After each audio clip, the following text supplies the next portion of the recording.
What's up, everybody? Wake Up Call with Dan Tortora is on site, on location at Alfred University as we make history with Wake Up Call and Dan Tortora Broadcast Media. For the first time ever, we're bringing interviews and a spotlight in a very special way to Alfred University.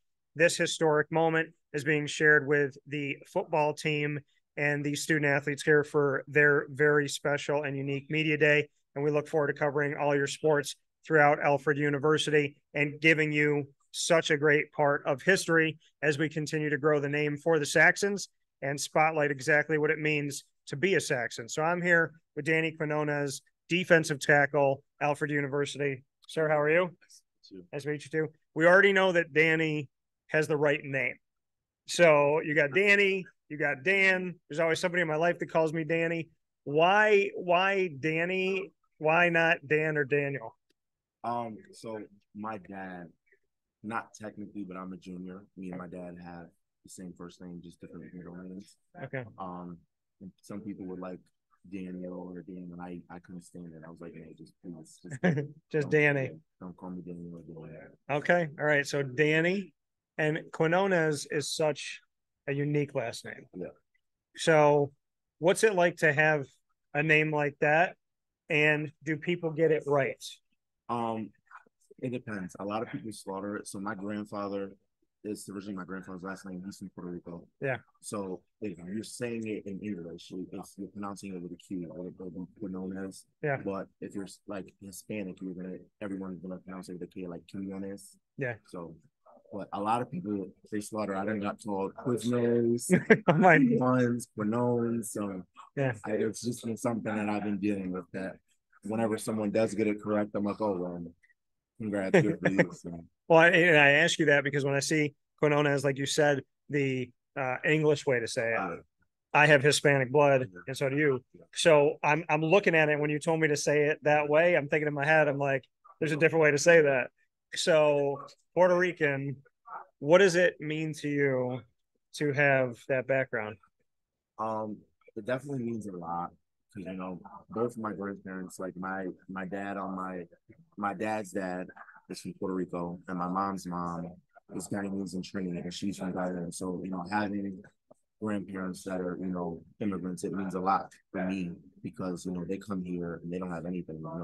My grandfather came here when he was young. My grandmother on my mom's side came here when she was young, and they didn't have anything. They weren't receiving the education that I was receiving. They didn't have the opportunities that I had. So looking back on what they sacrificed for their children and looking at the position that I am, I can say that I'm forever grateful. And you said, so on one side, Puerto Rican, on the other side, from Ghana? Guyanese. Guyanese. A lot of people get Ghana. Yeah. Ghana's in Africa. Okay. Guyana is in South America. Yeah, I heard it low, so I was like, let me make sure I heard that right. So Guyanese. Guyanese and Trinidad, yeah. And so bring me into that culture, which is obviously something you don't hear a lot. So it's funny because all three of them are connected because Puerto Rico is a part of the Caribbean. Yeah. Trinidad is a part of the Caribbean. Guyana is considered part of the Caribbean. So it's a little different because obviously Puerto Rico we speak Spanish. And Guyana and Trinidad we have it's called Patois, but it's more so broken English. We still speak English, but we have an accent. So yeah. But I would say that I enjoy having multiple rich cultures and having abundant cultures and being able to say that I'm from this ethnic background and that ethnic background.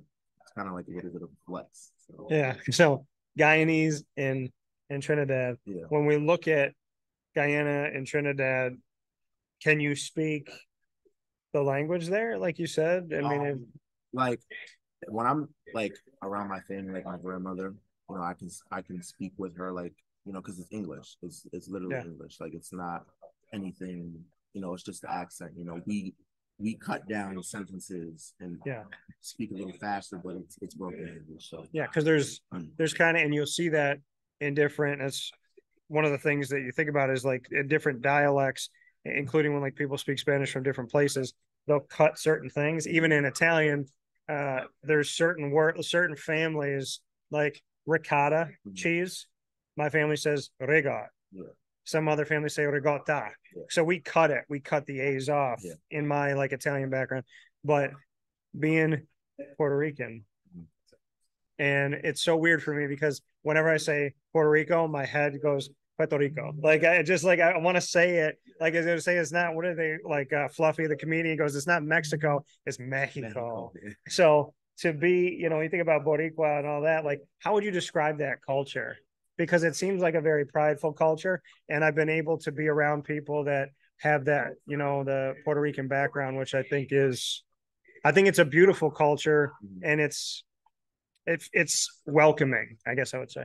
I would say us Maricos were definitely like proud. We're definitely proud and prideful, and you know, just even here, like you know, you'll see a lot of Puerto Ricans have a flag in their car or flag on the front of their door, you know. So like we're very proud of our heritage and very proud of you know where we come from. Even if we're not coming from Puerto Rico, just the fact that you know we have parents that are Puerto Rican or grandparents that are Puerto Rican, we're going to express that. You know?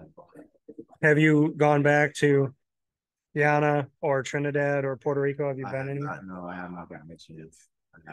Do you want to go to all three? I mean, is that kind of the expectation? I do actually plan on when I graduate next year doing an out of the country trip. Okay. I'm not sure exactly where yet, but I was talking to my grandmother and she was telling me, you know, I have cousins in Trinidad and stuff like that. So I was thinking, you know, maybe going there and connecting with family that I never met. Because one thing about my family is like, even though I may not have never met them, like the way my family is, if we're cousins, it's like we were never apart. Like it's all love when we show up. So I think the cool thing about that is like I have family in Spain. I've never met them, but they'll listen to my show like 5 hours ahead of time in their time zone or whatever. So they'll listen to the show and we'll write to each other back and forth. And with the Spanish women's national team making it to their first ever semifinal in the World Cup, I wrote out a message with, you know, the Spanish flag, and I put it in Spanish and not in English. And I put it out there and wrote it and then connected my family, and then they liked it and they wrote back to me. And so even though we've never met each other, they said to me flat out, they said, anytime you want, literally just tell us. You got to buy your plane ticket. Yeah. Never met them before in my life. They're like, you got food, you got a place to stay, you got everything. Once you get here, you get your plane ticket. We got you from here. Mm-hmm. And it's just, I don't know, to me, like there's some type of deep root in your blood that's so cool when family you've never met's like, hey, come across an ocean, come to the island, come wherever, and like we got you. That's the best feeling. That's the best feeling. So how would you describe to someone who hears the word Boricua? How would you describe it? Oh man, that's a good question. I feel like how would I describe it? I don't, like I said, it's a flex. So, you know, we like got the perfect mix, you know, because, you know, Boricuas consist of, you know, Taino, African American. So we have that Indian blood, we have that African American blood, we have that perfect balance. Yeah. So, the music's good too. Yeah, and you know, maybe some reggaeton, some Danny Quinones. Yeah. There's a lot of good music, a lot of good food. Yes. What's your favorite food? Oh, hands down, my grandma's arroz con dile. Okay, say it again. Arroz con dile. And describe it for people who don't know. So that's rice with like pigeon peas, but instead of saying like rice with pigeon peas, we say arroz con dile. So yellow rice with pigeon peas. I have yet to meet anyone, not my mom, anyone that can make better arroz con dile than my grandma. Okay, fair enough. You said Daddy Yankee.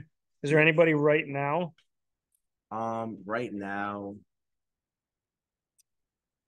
I don't really listen to anyone right now. Bad Bunny, actually, Bad Bunny. That's where I thought you were gonna. As I was trying to like send it psionically there, like because hold on, I was like, we got Bad Bunny here, like doing some good things, but because he definitely brings that flavor back, right? There's like a certain type of beat to the culture, and the thing that I think is incredible is so I dated a girl years ago in college, and her family Puerto Rican. She's living on Long Island at the time. There's maybe enough room for 13 people in her backyard. Kid you not, and I don't know how this happened, but it's kind of like in the Bible when they said that there was like a few fish and Jesus fed hundreds of people with just a couple fish.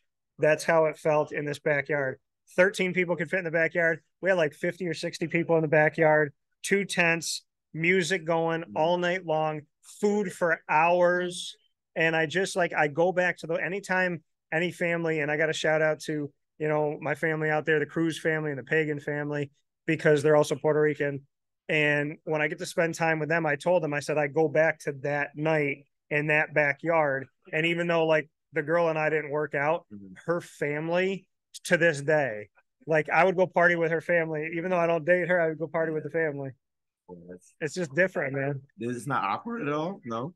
What? No, I don't go. I don't go. I said I would go. Okay. Oh yeah. Right. I was gonna say that. Yeah. No. If I went, she would know. So no, I don't think I could hide that. Her mom's super nice, but the food was great, and the music was fantastic. But there's something to the beat of Hispanic music, Hispanic culture that I feel like. Do you play that in the locker room? Do you have that? Do you get control we do of the beats, of the aux, but then sometimes like I don't really play it in the locker room because I listen to all type of music. Like I love soca, I love reggaeton, I love dancehall.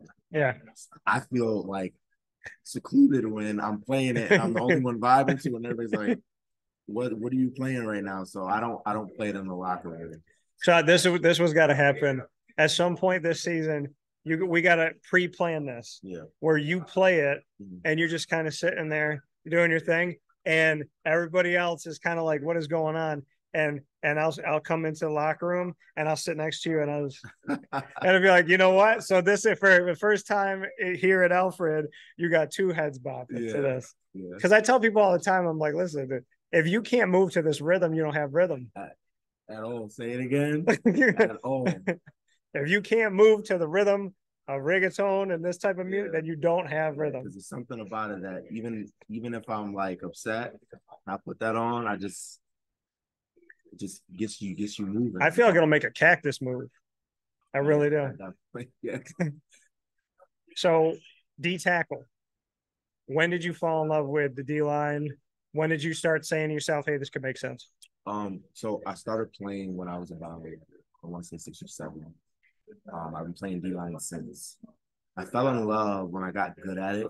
I've always been a big kid, so I've always been bigger than everyone. So in Little League, I was kind of dominant, but that's, in Little League, you're dominant based off your size. But then when I got to, I want to say middle school, and I started to work on my technique, and I started to get better, and I started to get compliments from people. And then when I got to high school, it really was, I want to say my sophomore year that I fell in love. And I'm like, I don't want to play anywhere else. I don't want the ball. I don't want to run the ball. I don't want to touch the ball. It's just something about me being on the D line that just makes me feel complete.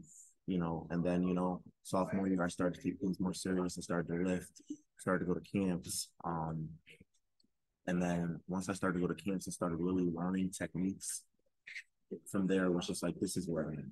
It doesn't matter where, because in high school, I played every position on the D line. I played D tackle, I played D line.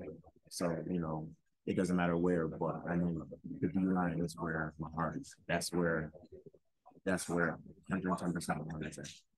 So, you play DN, you play D tackle, you're an interior, exterior. Now that you're here, D tackle at Alfred, is the interior something you enjoy more? Yes. I'll tell you why. Okay, yeah, I want to know. Because, when you're playing defensive end, you're kind of on your own island, and those are more of the savvy guys. And the D tackles, we do the dirty work.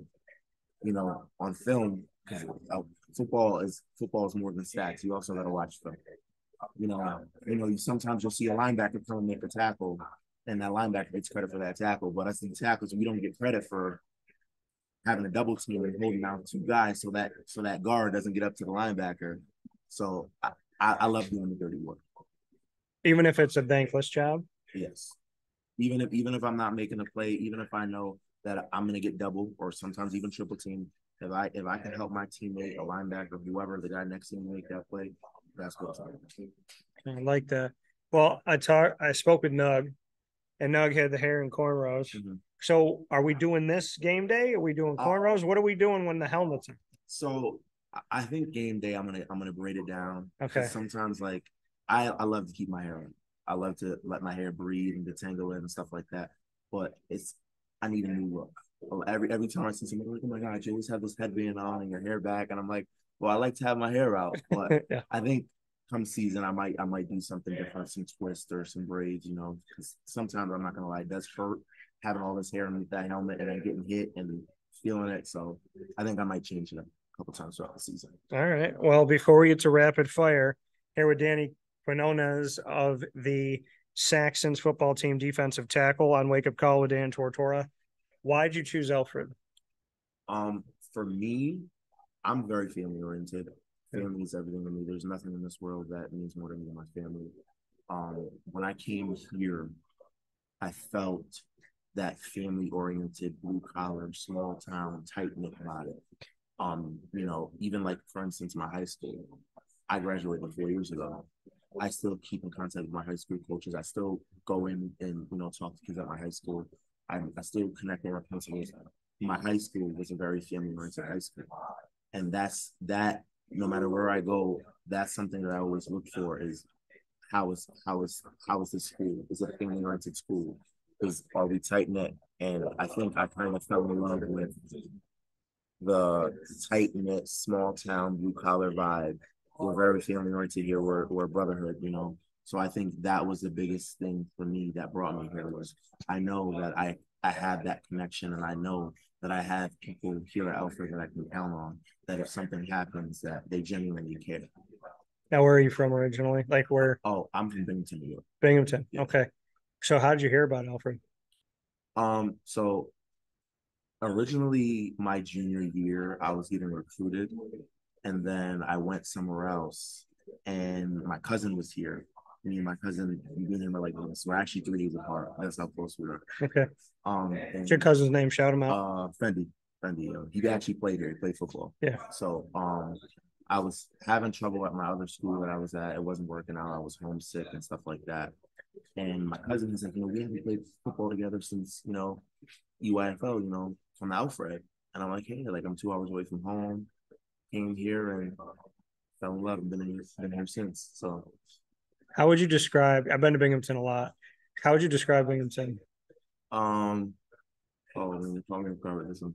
So Binghamton, I'm gonna hit you with some spot. My favorite Chinese spot is right off the exit coming in, and I'm gonna forget the name of it, but it's like you come off and then you make a left, and it's right there, and then there's that bagel place.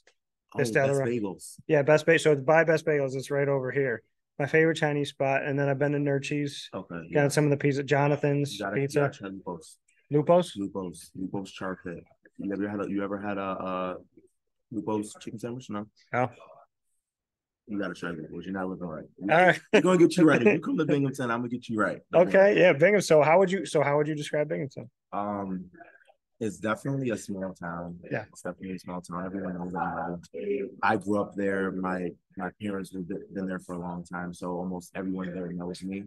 They know me. Oh my God, that's Danny's son. You know, everyone knows my dad. So it's very small, but it's tight. Everyone knows each other, especially because everyone knows my dad. So constantly, I have people looking out for me. So it's a good thing. Yeah. Got people looking out for you at home. People looking out for you here at your other home. Would you choose Alfred again? Yes. Why? I feel like here, you know, the coaches are genuinely invested in their players. You don't find that in a lot of programs where you have coaches that are, you know, genuinely invested in you, just texting you, hey, are you okay? Or hey, how's your summer going? Or how's things been? How's the family doing? Like that for me means more than anything. You know, obviously we come here to play football, but you know, life throws you wrenches sometimes, and you know, there's sometimes where you just can't go through it by yourself, you know, and we have a coaching staff here that generally cares about us as a team. So I love it. We're gonna play rapid fire. So Danny and I are gonna play here. 3 questions apiece. Could be about anything, not pre-planned. You get to ask me the first question. Oh, okay. If you were stuck on an island for the rest of your life and you had to eat one food for the rest of your life, what would it be? Man, if I'm on an island, I'm probably gonna eat some coconuts because I get some milk. Mm-hmm. I get the coconut flavor. I mean, if I'm on the island itself, I'm gonna pick some island food. So probably coconuts, pineapple, something like that. Okay. Make my own pina colada. So figure that out. I gotta ask you this. I'm gonna take a picture of it while I'm asking you here, you got a tattoo here that I want to show the screen. Can we show the screen here? So yeah, hold it down like that. Can we get it? There you go. So you can see it here. We have the praying hands and the rosary. Yeah. Tell me about the tattoo. So I'm a very religious, I'm very in tune with my religion and stuff like that. Coming from Christian family, like even just getting the tattoos, my grandmother was like, "Oh my God, like why do you have tattoos?" But both of my tattoos that I have mean something to me. Like this one, Yeah, you got another one here. I have another one that says "Fear God," Romans 8:18. All right, let me. I'm gonna get this one too. Okay. This one I got on vacation. I got this one on vacation. I used to have a rosary bead that I used to pray with when I was younger. Actually, someone stole it when I was in high school. I don't know who would steal rosary bead, but that's neither here nor there. Yeah. And I used to always pray with it. So this basically was almost like, my rosary bead in my hands that I got tattooed on me. So it's always with you. They can't take it from you, just like they can't take God. You can't take it, right. Can't take God from you, can't take your rosary from you. What's your second question? Love those, by the way. Awesome. My second question is, if you can travel anywhere in the world with anyone, any celebrity, any media influencer, who would it be? I'm gonna travel the world. All right, I'm gonna go with Dave Chappelle, and because I have my own comedy, Dave has his comedy. I think I'm good ad-libbing. Dave is good ad-libbing. So I would say if he was alive, I would pick Robin Williams too. But I'd probably go with Dave Chappelle. Might go with Kevin Hart too. You're missing one of the kings of comedy, man. And well, I mean, if he was alive, I'd go with Bernie Mac. There you go. So, but you're thinking of somebody else who's alive? No, I was gonna say Bernie Mac. Oh, okay, yeah. No, Bernie. So I got onto Bernie later on, like right before he passed away, a few years before. But Bernie used to tell like it is. And so does Dave, and so does Kevin. So, I think doing that, honest comedy, real comedy, it's not politically correct because that's not what comedy is. Yeah. So I think there's a lot of good in that. And I would definitely tour. Chappelle and Kevin, I think we'd have some really philosophical, we'd have like really deep conversations, and then there'd be like a joke. Yeah. And then it would go back to deep, and there'd be some inappropriate joke. So I feel like it would be like fun, it'd be a balance. Well, I have a strong faith. You have a strong faith. Why do you have a strong faith? So growing up, I'm gonna be honest, it was kind of forced upon me. Like I remember going to church with my grandmother. And I'm 4 or 5 years old in church 5-6 hours. I don't know why I'm in church. I don't know, the word of God. But as I got older, I learned to appreciate it. Now everything makes sense to me. And for me, everything happens for a reason. Everything is within God's will.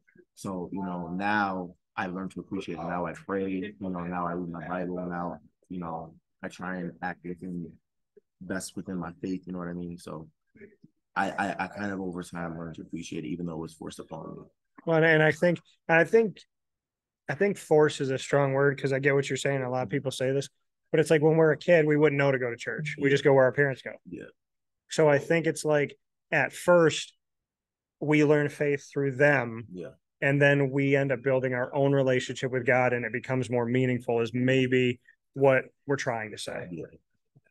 I remember when I was younger, my grandmother, man, old traditional West Indian woman, straight from the Caribbean. She was a radical. I remember I used to love WWE, and my favorite wrestler was The Undertaker. Yeah. She would turn it off. She would he is demonic. That's the devil. You can't watch that. I couldn't play with like the Harry Potter. Remember the Harry Potter magic sticks? I couldn't play with those.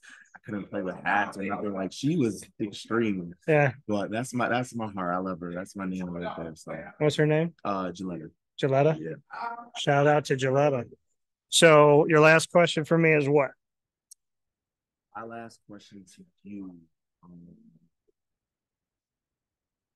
What brought you to the Alfred? It's funny how when they tell you that, well, first and foremost, when people don't believe in God and they think everything's coincidental, to me is insane. Yeah. So I call it a God incidence. So I met so I do high school shows, and I was at Avicoli's in Syracuse. I do a Liverpool Warriors high school show. Through that, I cover a bunch of the teams, like here. Did girls basketball, met Alyssa DeMillo. Met Alyssa, did a show with her. She was coming off of an injury. It was emotional for her. Her family, her parents loved the show. They said really nice things, which I appreciated. She got injured again. Her dad reached out to me, said, hey, she goes back and she listens to the show for inspiration. Means a lot to us what you did. She keeps in touch with me. She comes here for basketball, and he says, hey, you should interview her, catch up with her. I said, yeah, I'd love to. Like, anybody that's on the show, you're always welcome again. So I spoke with her, and then he sent it to the president, Mark Zupan. And then I was thinking in my head, I do this multimedia marketing partnership. I think Alfred would fit. Yeah. And before I could even reach out, Mark reached out to me and said, if you ever need anything from me, let me know. And I was like, well, I actually have this idea. And so we met on Zoom. Then I met with Chris Boswell, and I met with Deb Stewart on Zoom as well, and Mark Daines. And so we all spoke, and I told them what I do and how I do it and what I'm about. And then they said, yeah, we want to work with you. We want to do this partnership. So coming to Alfred was literally started by trying to help one person years ago. You get what you give. And God opens doors that you can't even see. And what do they say? Whatever doors God opens cannot be closed by man. Whatever doors God closes cannot be opened by man. Oh, amen. Okay, my last question for you, Danny.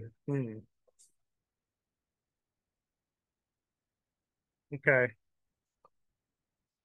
You and I are going to do a broadcast.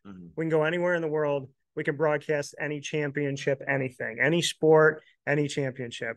Where are you and I commentating? What sport are we doing? What championship game are we doing? And where are we going on vacation after? So it's where are we going and where's the vacation spot? I would say Super Bowl, the Bucks versus the Chiefs Super Bowl. Okay. Okay, I want to know. I've always been a big Tom Brady fan. Okay. I've never got the chance to see him play. I've never got the chance to meet him. The man is a competitor. Like, he is just a straight up competitor. He's a winner. And I would like to, pick his mind a little bit, like on, where does that competitor's mindset develop from, and where did it stem from? At what point in his life did he realize that football was, he was going to be the end all be all? This was going to be his sport. So, and then after vacation, Dubai. I always want to go to Dubai. Dubai is so beautiful. Never been there. So why Dubai? So Dubai, I'm just so fascinated with it because, like, when you look at it, like, you have the desert, and then you have the city with these big skyscrapers, and then you have, like, there's so many beautiful parts of it, and I feel like I've always wanted to go to Dubai. I'm obsessed with Dubai. The only thing I probably want to go to Dubai more is Turks and Caicos. Turks and Caicos. Okay, good spots. Do the Super Bowl. Go on vacation. Yeah. Pretty nice stuff here with Danny Quinones, the defensive tackle here at Alfred University, making history, bringing the media day here with broadcasts featuring our student athletes at Alfred University and our exclusive multimedia marketing partnership, Wake Up Call with Dan Tortora and Dan Tortora Broadcast Media. Thank you for watching and listening. For the Saxons and for Danny, we'll talk with you soon, and we appreciate you. Thanks, God bless, man. Appreciate it. You have a good one. You too. Have a blessed day.